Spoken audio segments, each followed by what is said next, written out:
there lied the falling of the wall. So you have a lot of us as brothers that believe in this thing, that are putting the work and taking the stand and declaring the end to this man's face, and it's leading us to move this mountain, like Yahawah said, that we have faith that we can, so that we can move this mountain.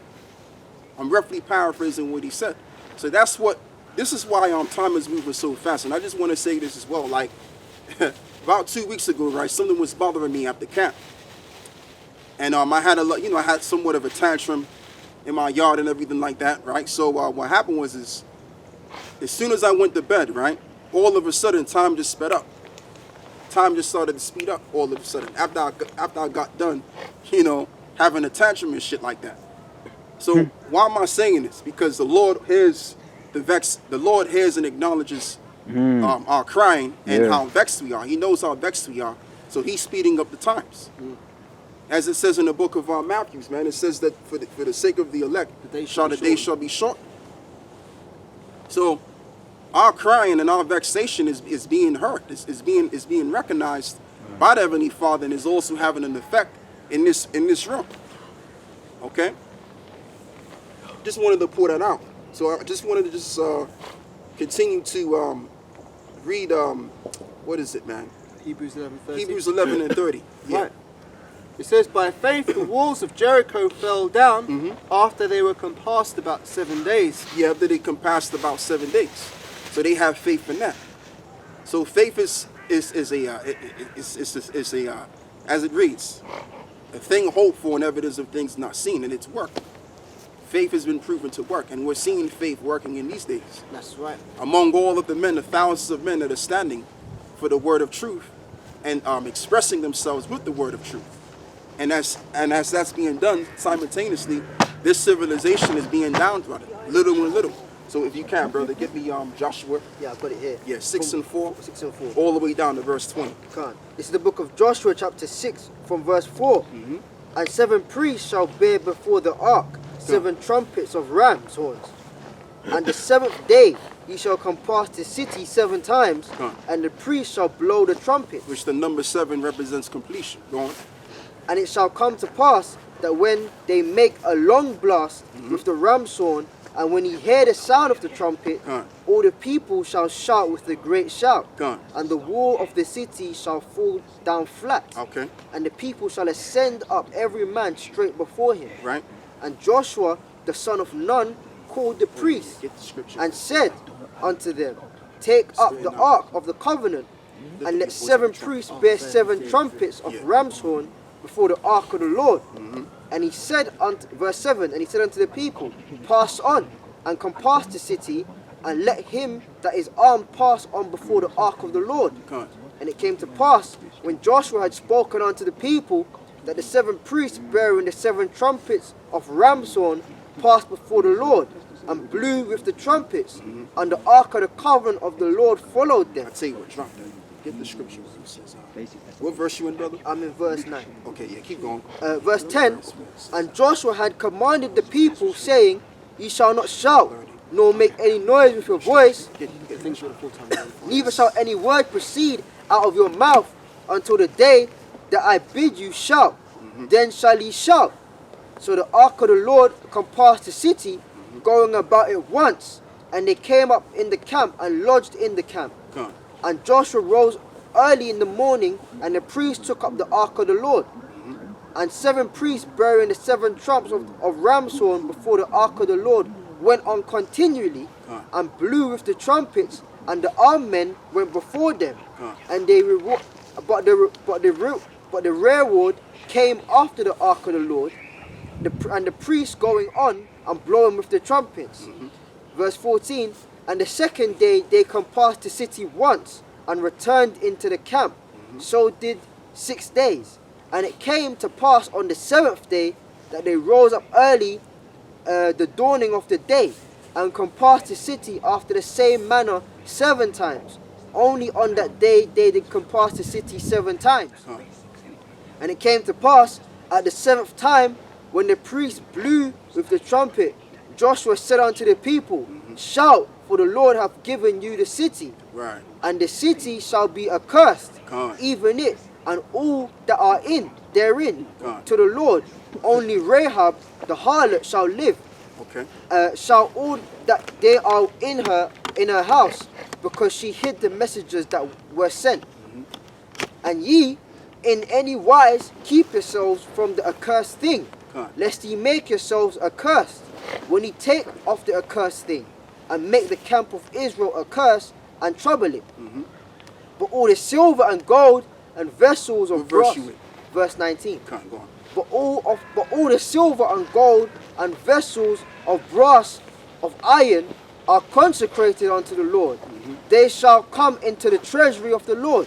God. So the people shouted when the priests blew with the trumpets.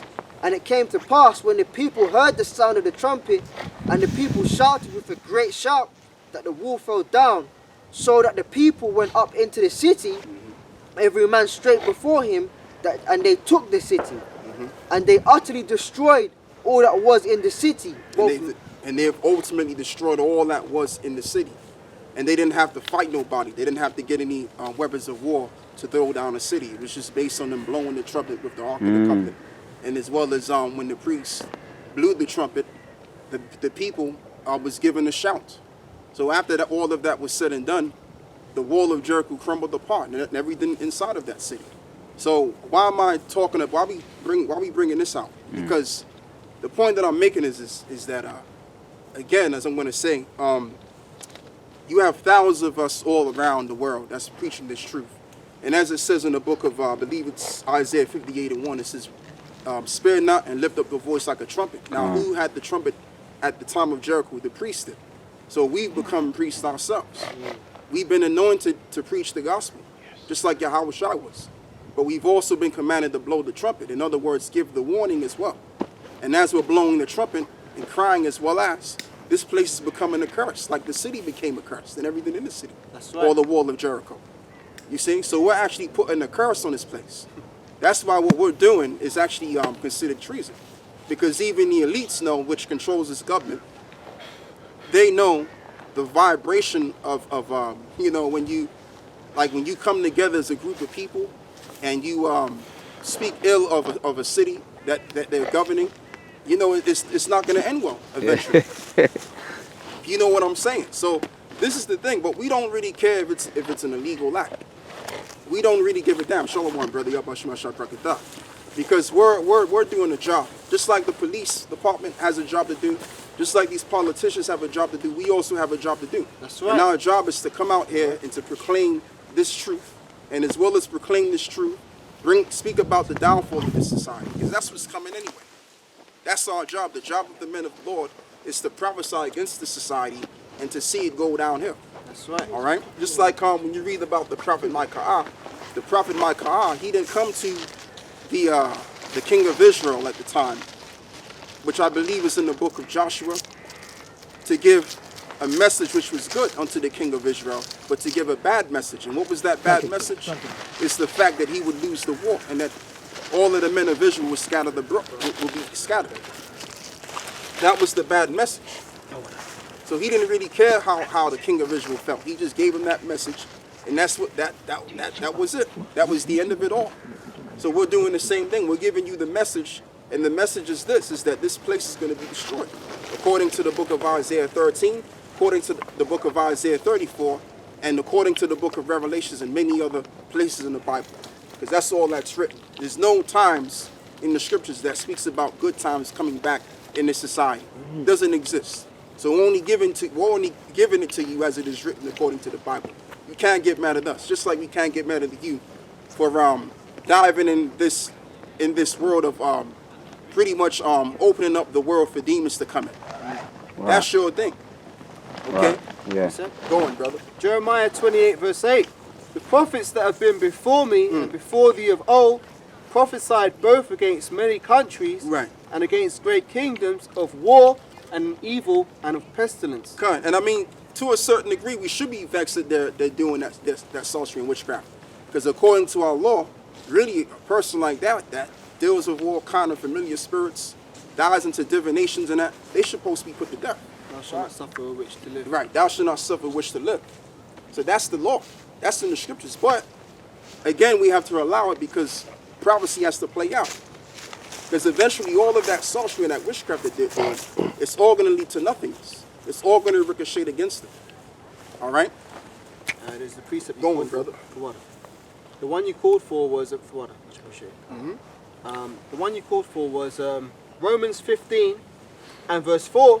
For whatsoever things were written aforetime were written for our learning, Right. that we through patience and comfort. So let me read that again. That we through patience and comfort of the scriptures might have hope. Yeah. So I mean, again, like we just Brother, read, we read about. You said that on 144 exactly. Oh, really? Beautiful. Yep, 144. God, that's all right, man. That's more than all right. Yeah. What I'm talking about. But yeah, read that again, brother. Right, Romans 15 verse 4. For whatsoever things were written aforetime were written for our learning. Yeah. So when we read the what is it? The men of Israel and the priests, which came before the wall of Jericho. That's just to show us that, look, faith is a thing that actually works. And as well as you read first and foremost, Hebrews the 11th chapter, which talks about faith.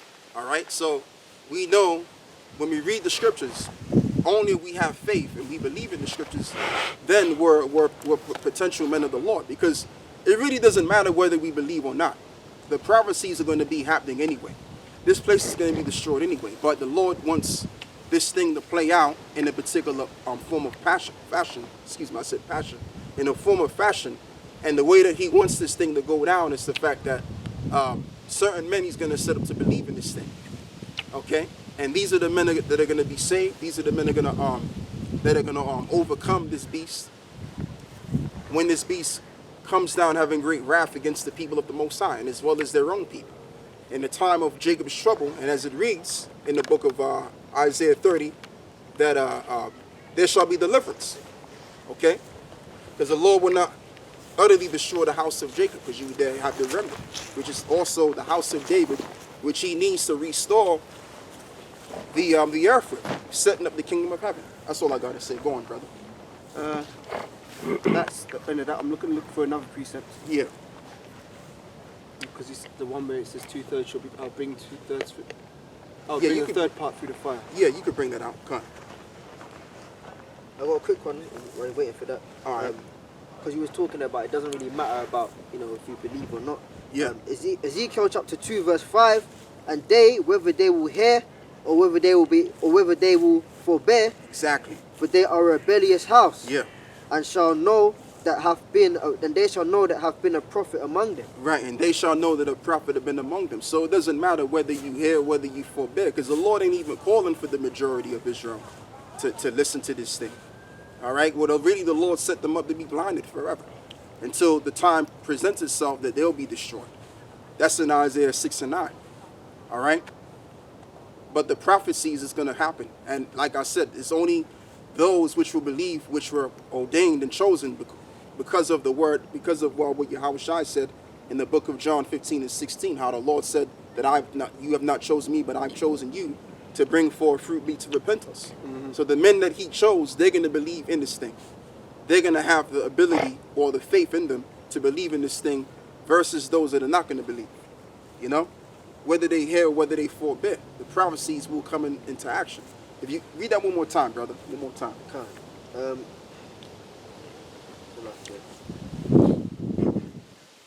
Alright, here we have it in the book of Ezekiel chapter 2 and 5. And they, whether they will hear or whether they will forbear, for they are a rebellious house, Yep. yet shall know that there hath been a prophet among them. Yeah, because ultimately the prophecies are going to happen. And we've been talking about the prophecy, like it says in the book of 2nd Esdras 9. I think it's verse 1, where it says, speak these words unto my people, the words of prophecy. So that's all we've been doing for years. So now when the prophecies happen, then it's going to be known and declared that, oh shit, these men with the garments and the robes on were actually correct. They were actually right. They weren't so bugged out after, bro. You know? So again, it doesn't really matter. You can do as well. Get Romans 3, verse 3. I've got a piece of after this. Mm-hmm. Come on.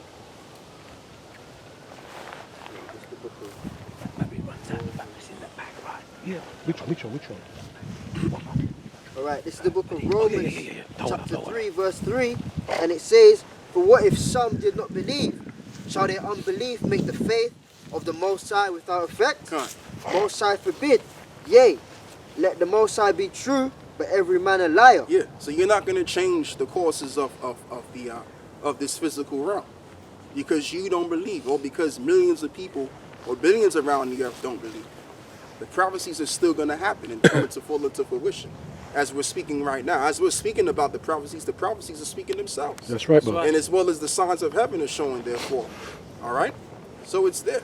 That's all there is to it, really. So yeah, read what you got, brother.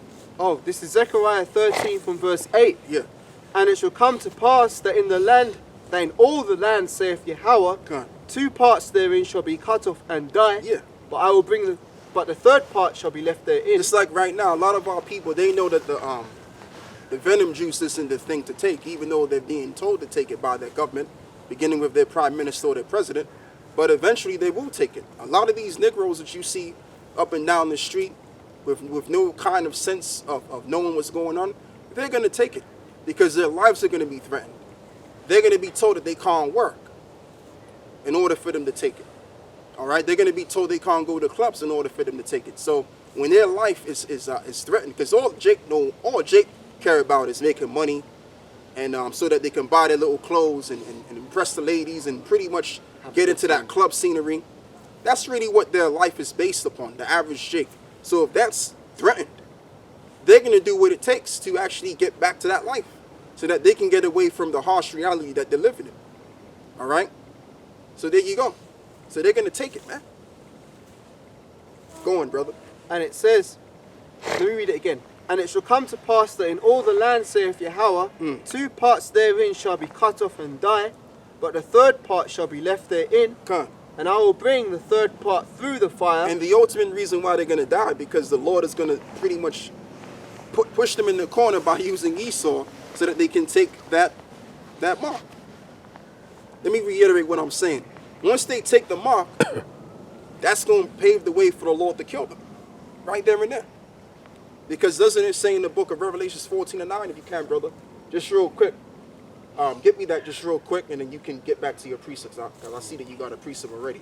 I just want to make a quick point, because the Lord ain't going to destroy you until you take that mark. That's going to be the ultimate reason why he's going to destroy you. Okay? Bottom line in the story, well, really the Lord is going to destroy those that don't have this truth. No way. You know? Revelation 14 and 9. Yeah, verse 9, yeah. Right. And the third angel followed them, saying with a loud voice, "If any man worship the beast and his image, and receiveth his mark in his forehead or in his hand." And this image ain't talking about the Caesar Borgia. It ain't talking about that. I mean, if you actually believe in that, you got to be some sort of retard to believe in such a thing like that, and to pass that out there like that's the truth. That's not the truth. An image is just an image, you know. The Caesar Borgia image is just an image. That's what I meant to say. Let's continue on with that. "Receiveth his mark in his forehead or in his hand, God. the same shall drink of the wine of the wrath of Yahawah thy power, God. which is poured out without mixture unto the cup of his indignation. Right. And he shall be tormented with fire and brimstone in the presence of the holy angels God. and in the presence of the Lamb." Yeah, because the correct interpretation is when you worship the beast, it's talking about this world, this empire. So if in order for you to show that you're worshiping this empire or this beast, you're gonna have to take that thing. You're gonna be coerced into taking that thing, which shows you are afraid of the powers that be rather than fearing the Most High. And that's what's gonna lead our people to be put to death. 66.7% of them will be put to death. So let's read that again in Zechariah. Yep. It says, "And it shall come to pass that in all the land, saith Yahawah, 2 parts therein shall be cut off and die, but the third part shall be left therein. And I will bring the third part through the fire." And I will bring the third part through the fire. Just like how Shadrach, Meshach, and Abednego, they were literally put into the fire and they were brought out of the fire.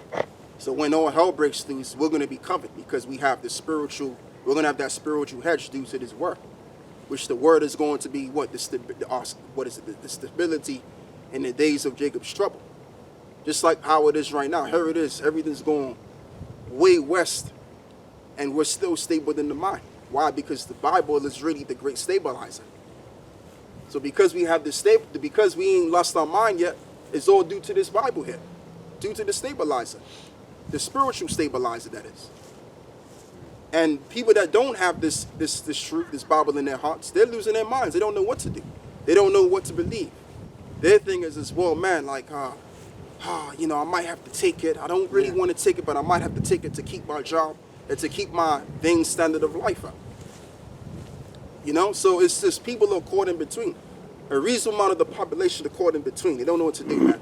But we know what to do because we have something spiritually to lean upon. And that's the worst thing. Like when you think about it, okay, if you know that your government doesn't have your interests at heart, and this is just really speaking on the behalf of so-called whites, because that's the only thing that they only trusted upon, which they have a right to trust upon their government because their government represents them, and their government has always been upholding them. So it's okay to trust in their government because it's their government at the end of the day. But now they're finding out that their government doesn't have the best interests at heart. So now what do you trust in? You see?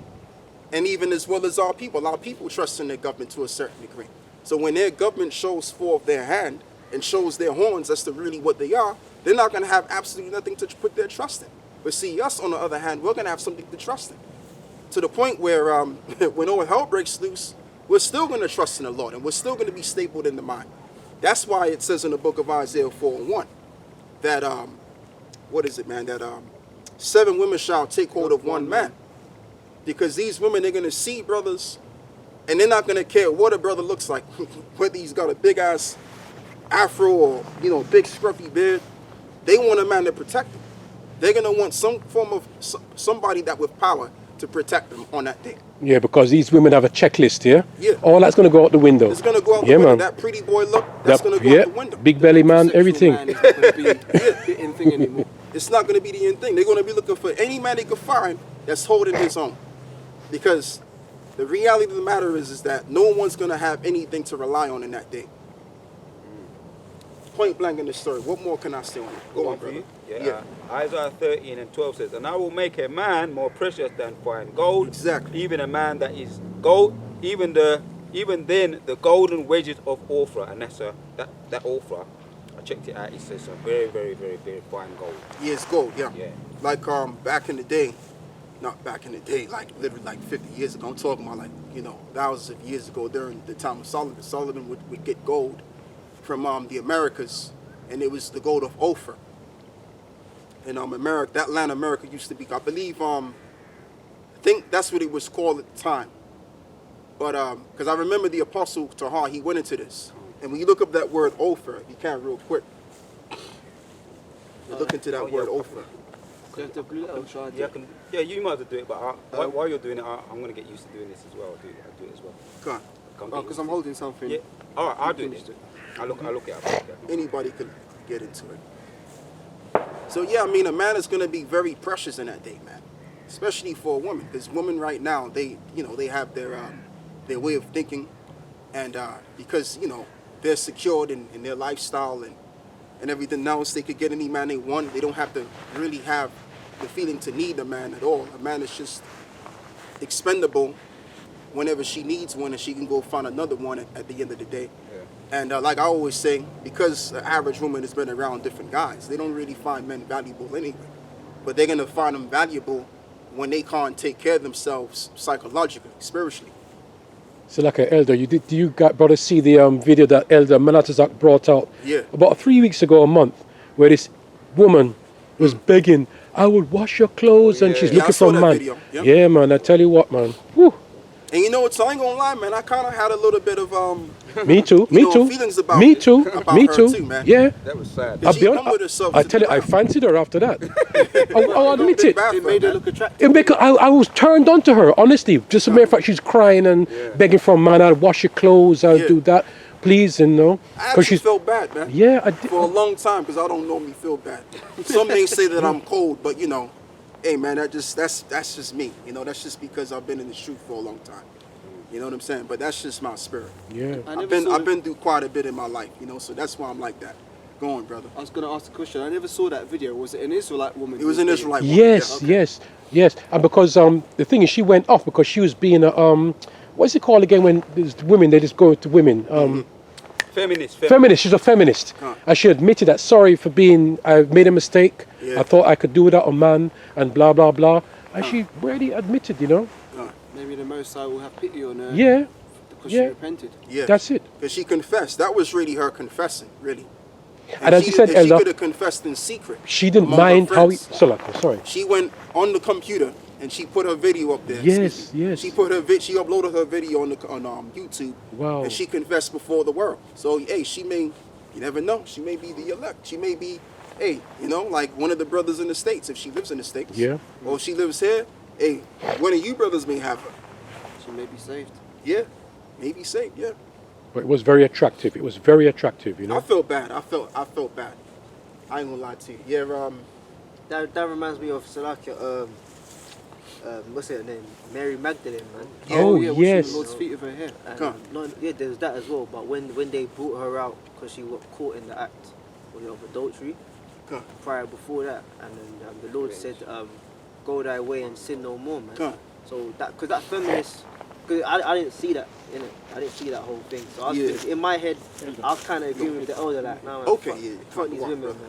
You know, but at the end of the day, like, you know, if you turn away from a wicked way, then the Lord can forgive you, man. Definitely. Because that's what the Lord said to Mary, right? You know, go thy way and sin no more. So if she came out of that feminist thing, and you know, she's making a true turnaround, then you know, may the Lord be with that sister, man. Yeah, you know. Yeah, because that, I mean, like I said, man, I mean, it takes a lot for me to feel bad about people nowadays, you know, because of, you know, where I'm at mentally. But yeah, I mean, she's decent, man. That was a decent woman. She confessed on there, and hey, man, hopefully the Lord will have mercy on her.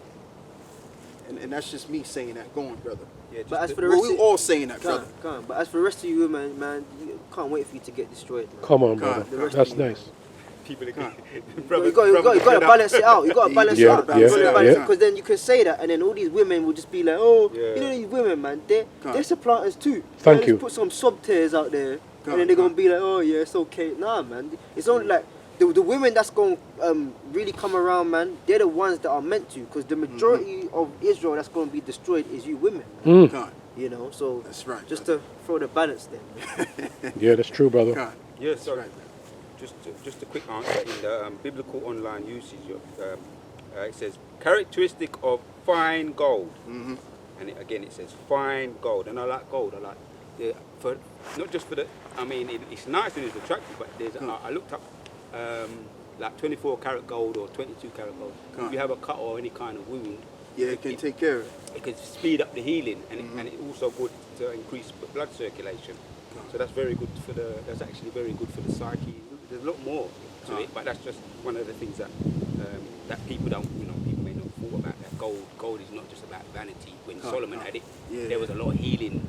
It had healing properties to it. That's right, man. So we're going to be more fine than Orpha. We're going to be. They're going to say that guy's fine or that woman's fine. We're going to be fine. That's right. Yeah, go back to the meaning of the word, because it means something else too. It has a different meaning to it. Online usage says there's a bit there. Well, you want the Strong's definitions as well, or you just want I can read there. Orpha, reducing to ashes. That's what I wanted, reducing to ashes, because America is going to be ultimately what? Reduced to ashes. That's deep. And that's where they originally got the gold from. Ooh, that's deep. During the time of Solomon. Solomon went, well, he didn't go. He sent Hiram and Rif, the Canaanite, which the word Canaan also means traffic, which goes back to the word business. So they would go over there and get all of the spices and the resources that they had. And that's what they found, Ophir. So ultimately, America was once called which is what's called America right now, was once called Ophir, the land of that fine gold, which means to reduce to ashes. So that land is going to be reduced to ashes. That's deep. That's deep. That's all I want. That's what I wanted to bring out. Come on. Yeah, so there you go, man. So what else? I'll tell you what, Ramya, if you can, go back to Isaiah 34, verse 7.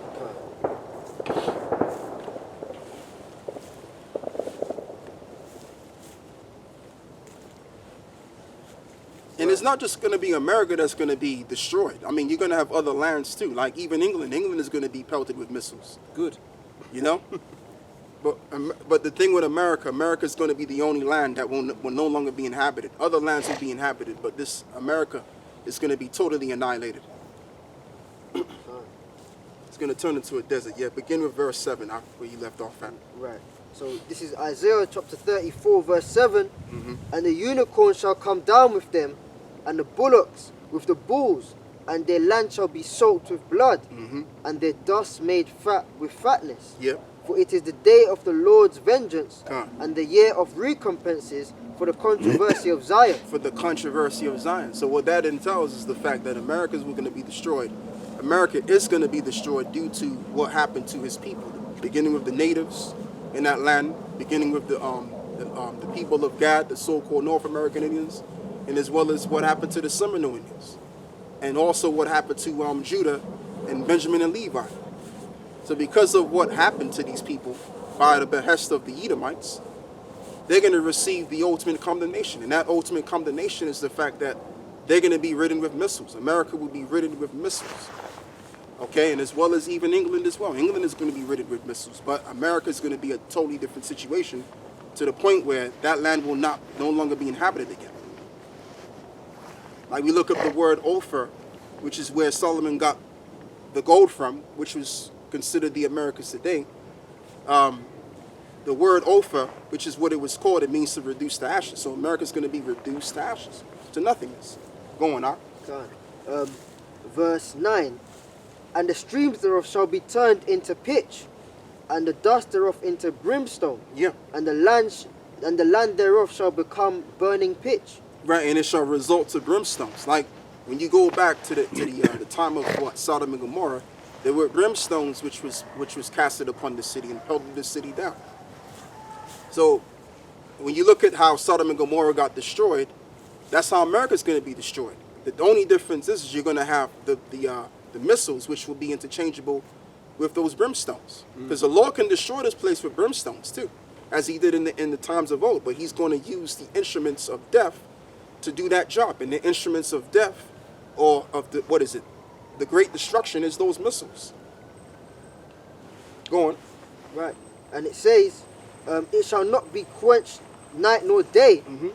The smoke thereof shall go up forever, from generation to generation.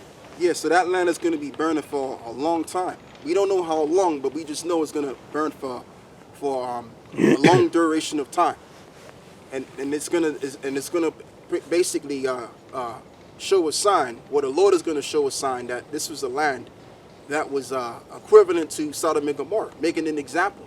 He's going to make an example out of America, just like how he made an example out of Sodom and Gomorrah.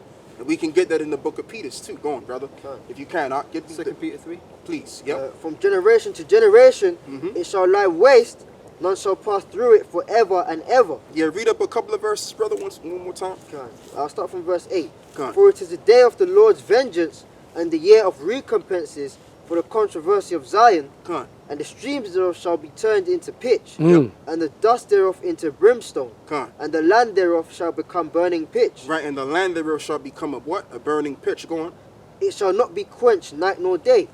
The smoke thereof shall go up forever. Yeah, so that's how the Lord is going to make an example out of America. So now let's read this. Right, 2 Peter 3 from verse 3. Knowing this first, that there shall come in the last days scoffers walking after their own lusts, and saying, where is the promise of his coming? Do you want me to jump down to the point? Yeah, jump down to the point, yeah. Right. Right, 2 Peter 3 verse 7. But the heavens and the earth which are now, by the same word, are kept in store, reserved unto fire, against the day of judgment and perdition of ungodly men. You go on. But beloved, be not ignorant of this one thing, that one day with the Lord is as 1,000 years, and 1,000 years is as a day. The Lord is not slack concerning his